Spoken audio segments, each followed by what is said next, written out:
स्वागत है आपका भीम न्यूज इंडिया, देश के सबसे प्रमुख और विश्वसनीय चैनल में। आप देख रहे हैं भीम न्यूज इंडिया। नमस्कार, मैं आपके साथ हूं। आइए जानते हैं आज की ताजा अपडेट्स। देश और दुनिया में क्या चल रहा है उसकी पूरी जानकारी लेकर हाजिर हैं। सबसे पहले बात करते हैं आज के मुख्य समाचार की। भीम न्यूज इंडिया देख रहे हैं आप विनय कुमार सिंघल के साथ। वर्तमान में जंतर मंतर पर आंदोलन तथा संसद के घेरने के प्रकरण में जेपी नड्डा केंद्रीय मंत्री ने क्या कुछ कहा एक प्रेस कॉन्फ्रेंस में, देखिए हमारे संवाददाता नवीन प्रकाश की दिल्ली से एक रिपोर्ट। जेपी नड्डा ने कहा कि कांग्रेस और उसके शासित राज्यों में भी तो पेपर लीक हुए थे, हमारे हो गए तो क्या हो गया, बराबर हो गया हिसाब, फिर इतना बवाल क्यों? लेना उचित नहीं है।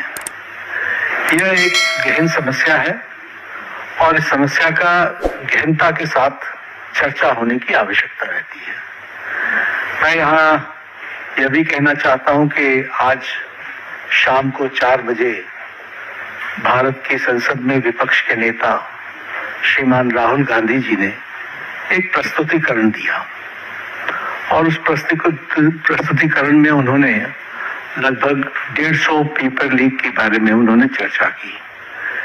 ये जांच का विषय है और सरकार एक जिम्मेवार सरकार है, इसलिए निश्चित रूप से हर एक बात का जवाब जांच के साथ साथ जनता के सामने, देश के सामने दूध का दूध और पानी का पानी रखेगी।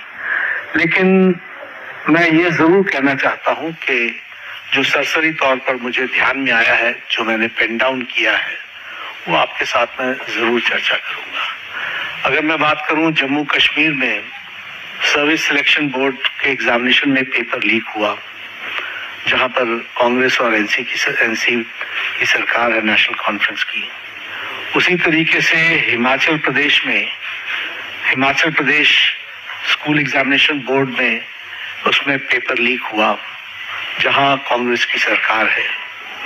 उसी तरीके से झारखंड में जेएसी में हिंदी और साइंस के पेपर लीक हुए झारखंड, जहां पर कांग्रेस और झारखंड मुक्ति मोर्चा की सरकार है।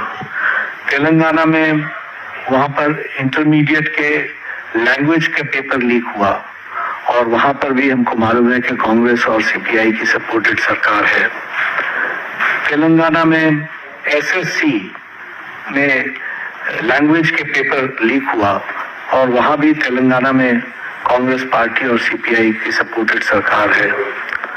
तमिलनाडु में हम कहते हैं Tamil Nadu teachers education university board, वहां भी पेपर लीक हुआ, वहां भी उस समय विपक्ष की सरकार थी।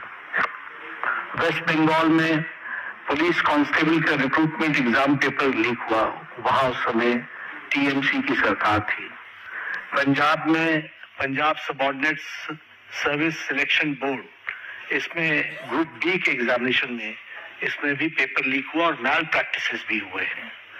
उसी तरीके से केरला में स्टेट में पीएससी के 26 एग्जाम पेपर में इरेगुलरिटीज हुई हैं। कर्नाटक में जहां पर कांग्रेस की सरकार है, वहां भी प्रिपरेटरी बोर्ड एग्जाम में पेपर लीक हुआ, पीयूसी के पेपर में लीक हुआ। तो इस तरीके से मेरे को तो ये कुछ नाम मैंने लिए अभी, ये इसकी बहुत लंबी फेयर लिस्ट है जिसके बारे में हम चर्चा चाहेंगे कि जब चर्चा हो। लेकिन मैं पूछना चाहूंगा विपक्ष के नेता से, राहुल गांधी से, कि आप सिलेक्टिव क्यों हैं? Why are you so selective?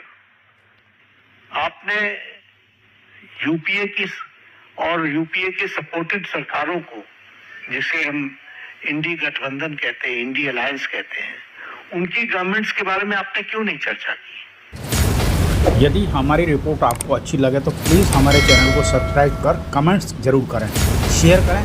धन्यवाद।